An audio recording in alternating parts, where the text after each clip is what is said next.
The Resident Evil series turned 25 years old this week. That's 25 years of Raccoon City, green herbs, zombie gore, and secret laboratories hiding in the least likely of locations. Fans of the series will of course have so many iconic instances that spring to mind when we talk about our favourite moments over the course of 25 years. There is a lot to choose from. So the Eurogamer team thought we'd kick off the discussion with some of our personal best bits. Maybe you can guess what some of them are already.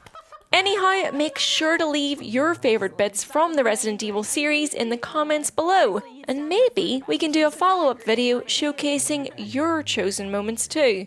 If we can all get out of Raccoon City alive, that is. Now, where did I put my rocket launcher? Okay, so that's... Oh, he's not... Look at Cookie! Oh, shotgun! Oh, Jesus! How to do... Buttons! Don't you... Oh my God. Oh He's my thumping my leg! God! Jesus. I give you the controller in 5 seconds. Let's see if this puts us back. I'm gonna cry.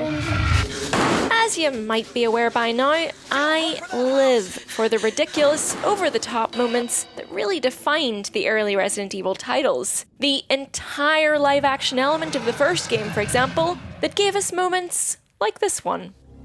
There are only 3 STARS members left now. Captain Wesker, Jill, and myself. We don't know where Barry is. Chris Redfield.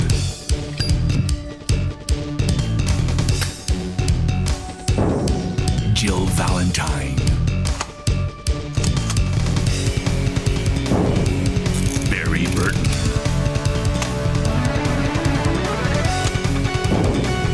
Rebecca Chambers. Albert Wesker.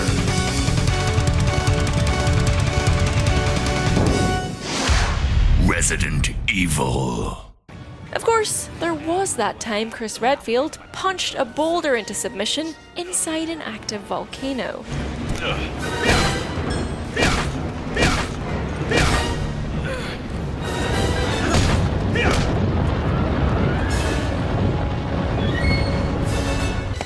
And of course, there's literally anything that came out of Man Mountain Barry Burton's mouth. Oh, Barry! That was too close. You were almost a Jill sandwich. You're right. Whoa! This hall is dangerous. Maybe it's better to secure our escape route first. There must be a back door somewhere. Let's try to find it first, shall we? Okay, let's separate again. Just a moment. I found something. What is it? It's a weapon. It's really powerful, especially against living things. Better take it with you. But how about you, Barry? I have this. Some of you might know one of my personal favourite moments from the series involves a close encounter between Jill Valentine's forehead and the window of a moving train. It's useless. And really, this is one of the great things about Resident Evil, in my opinion. People rightfully talk about the oppressive atmosphere that makes the games so scary. But between long stints of dodging zombies and giant mutated insects, or carefully managing your inventory to make sure every bullet and first aid spray count, there are so many amazing character moments, which are likely why the series has endured for so long. And pretty much all of my favourite moments involve the women of Resident Evil. Whether it's Jill Valentine past or present giving Nemesis something to think about. You want stars? I'll give you stars. Or Ada Wong being a stone-cold badass. Put your hands where I can see them. Sorry, but following a lady's lead just isn't my style. Put them up now.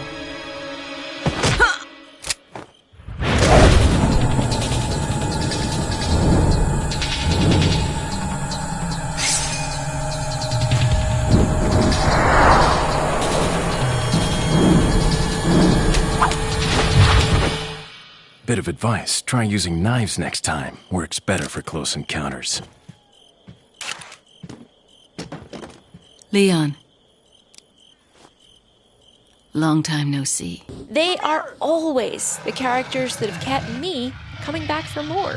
And yet, there's always this moment.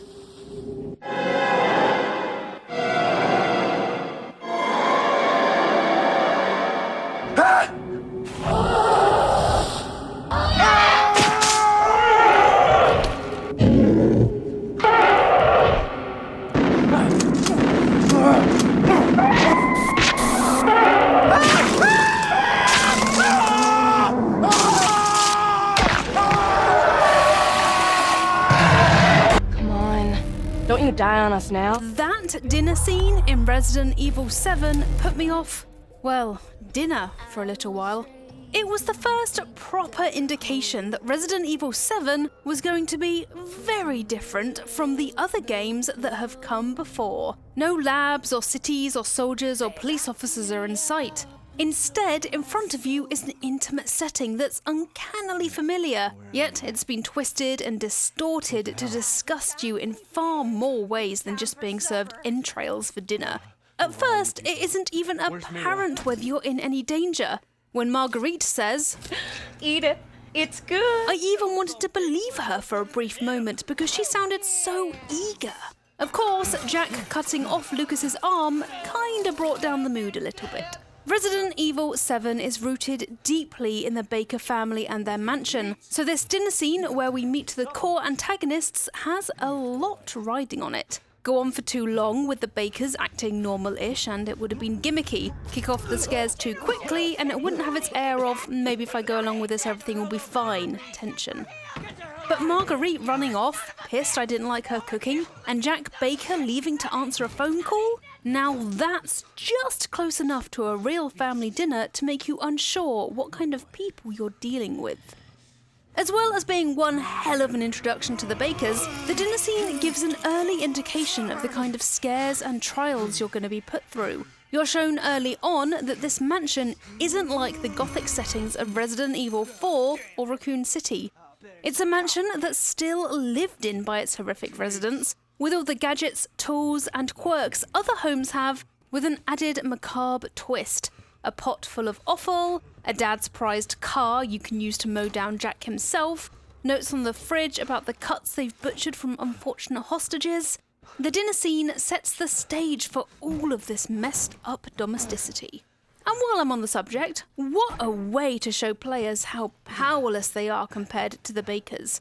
As Ethan is just an ordinary bloke, bless him, he just has to sit there and take it as Jack shoves a knife in his mouth. No special training he can rely on, no hidden knife in his jeans, nothing. If you were playing someone like Chris Redfield, he could probably break out of the chair or use his knowledge of the virus to anticipate the Baker's weaknesses. But Ethan is thoroughly unprepared for this scenario. And just in case he didn't get how completely screwed he is, Jack casually cuts off Lucas's arm, and if that wasn't bad enough, Lucas doesn't even seem to really mind about his absent limb. However you slice it, the dinner scene undeniably sets the stage for Resident Evil 7. Now, who's hungry? Alright, what do you say we play a little game?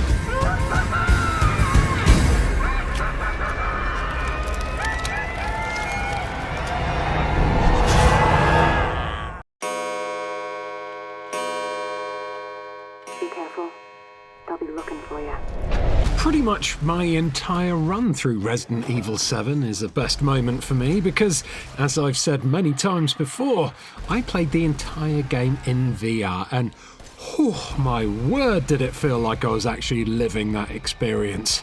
While I've loved and been scared by most of the other Resident Evil games that I've played, Resi 7 removed the safety blanket of being an over-the-shoulder third-person observer, and it literally placed me in the shoes of the protagonist. And by that I mean it put me at murderous and mouldy eye level with everything that wanted to kill me.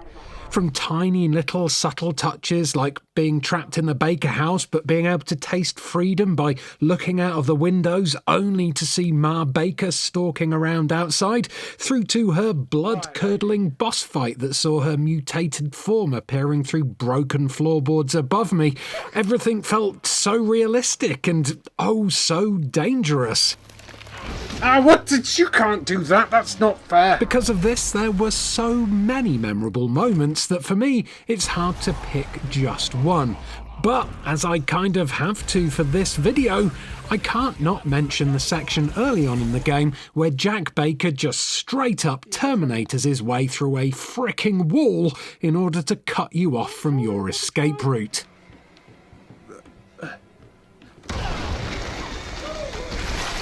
It's a fucking Terminator! In VR, Jack Baker towers above you, his hulking form acting like a sort of proto-Mr. X that stalks you unrelentingly around the battered old farmhouse. If you've ever played the Resi 2 remake and felt the fear of being pursued by a tyrant in flat gameplay, imagine the pit of your stomach dread that you feel as you hear Jack Baker stomping up behind you, all whilst your visual and aural senses are being told by your headset and headphones that you're actually right there in that house and not sat safely on your sofa. It's almost enough to trigger your natural fight or flight instinct, so the relief that you feel when you think you've finally lost him is palpable. But that feeling of relief is all part of the game's evil master plan because, just like a roller coaster with a hidden drop, just as you think you're out of harm's way, boom, your world is turned upside down. You go from seeing light at the end of the tunnel to having your escape route blocked by a monster in a matter of seconds. And the relief that you felt just seconds before is washed away by a tsunami of panic and a feeling of inescapable doom. It's absolutely terrifying whilst at the same time being pretty much the perfect jump scare, and it's also, I suspect, maybe a clever little callback to how PS1 players might have felt back in the day when those bastard dogs jumped through the window in Resident Evil 1.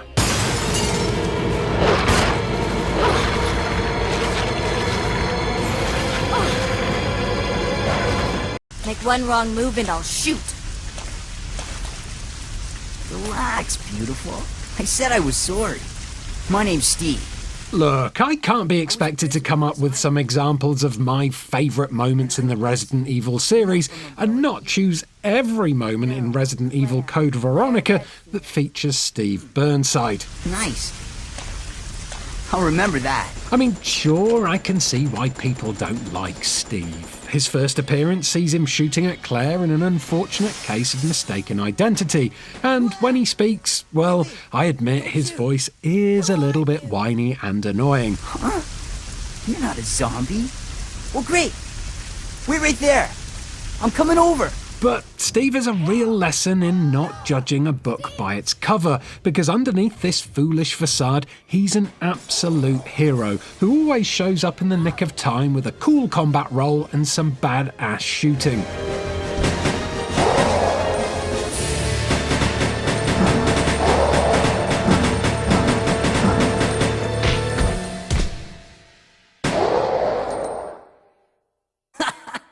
Oh yeah, that felt good. Steve's first few appearances paint him as a massive wind-up merchant, but at this point, he's not sure if he can trust Claire, just as she isn't sure if she can trust him, and these moments provide some much-needed comic relief against the horrors that are going on in the facility. Looks cool, huh?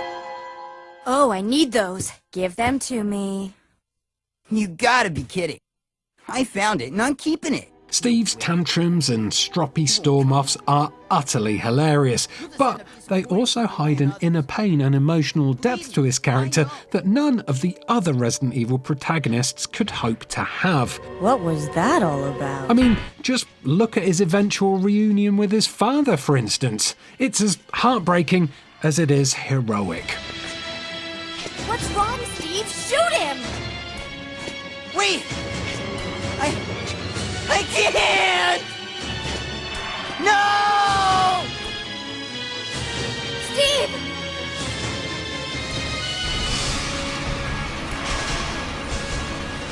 No!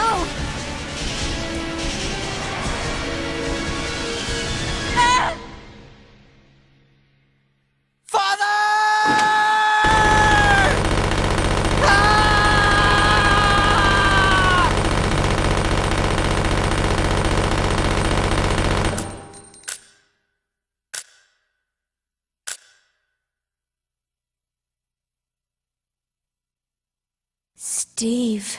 Sure, Steve comes across as a bit of a creeper at times, but in the end, even Claire comes to respect him, and it's his love for her that ultimately enables him to do the impossible and fight the T-virus infection so he can return to normal before it forces him to kill her. I'm glad that I met you. I love you, Claire.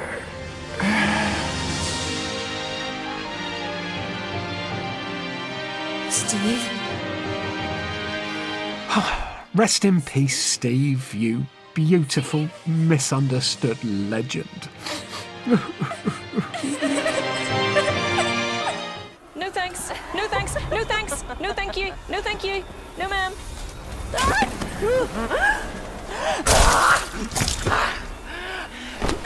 Actually, I'm kind of okay with it. Oh, no, I'm not. No. Yeah. Okay. Fucking. Oh. So we. Ma'am. It's just a little tighter. Oh, fuck. Freddy Krueger got sexy. Wow. Well, Ethan Winters. There you are. Oh, Lady D.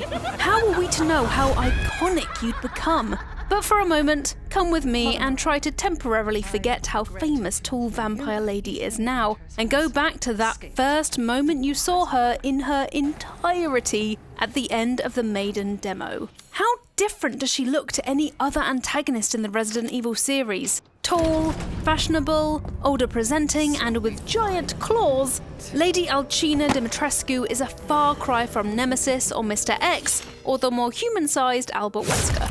Blending the familiarity of a human-like appearance with the unusual but enticing height advantage, Dimitrescu is a sign that whatever eeriness has been going on in the village has been going on for a while. It's worked its way into the ruling elite of the region, and unlike the Bakers, that does not happen overnight.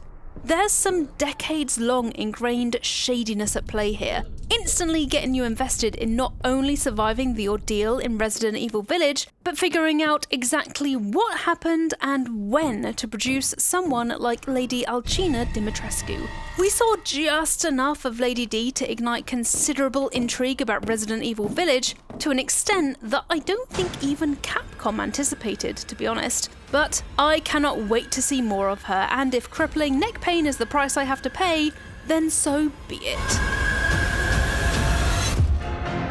So from back then to right now, there are a lot of great moments in the Resident Evil series. I'm almost certain that you'll have picked a completely different moment to all of us. So let us know in the comments if you think there's an iconic sequence in RE's last 25 years that we've overlooked. And we'll see if we can't do an updated list of your choices on the channel very soon. Until then, there are tons of Resident Evil videos on Eurogamer to watch while you wait, so get on that. I'll leave you with the wise words of Chris Redfield. Thanks for watching. Bye! Are you tired, Rebecca? Sorry, Chris. I am. You did a really good job. This case was just too weird. This case was